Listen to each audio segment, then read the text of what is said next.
ইশরাক হোসেনকে মেয়র হিসেবে শপথ পড়ানোর দাবিতে নাগরিক সেবা বন্ধ রেখে নগর ভবনে বিক্ষোভ অব্যাহত। দর্শক, এই মুহূর্তে সেখানে আছেন সহকর্মী মুহিবুল্লাহ মুহিব। সরাসরি কথা বলছি তার সাথে। মুহিব, কর্মসূচির সর্বশেষ অবস্থা জানাবেন।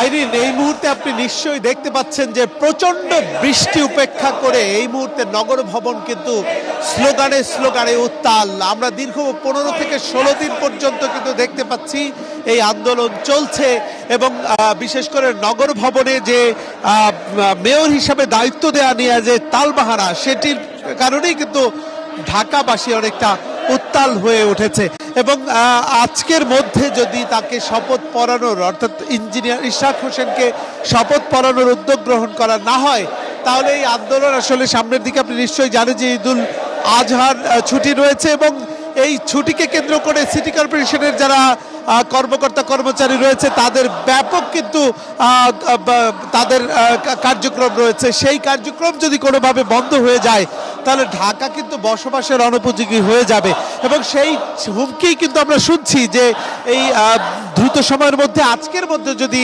শপথ পড়ানোর উদ্যোগ গ্রহণ করা না হয় তাহলে তারা এই ঢাকা শহরের যে সিটি কর্পোরেশনের আওতায় যত সেবা রয়েছে সকল সেবা বন্ধ করে দিবেন এবং সেই সেবা বন্ধ করে দিলে ঢাকার মানুষের যে কি অবস্থা হবে সেটা নিশ্চয়ই আপনারা জানেন।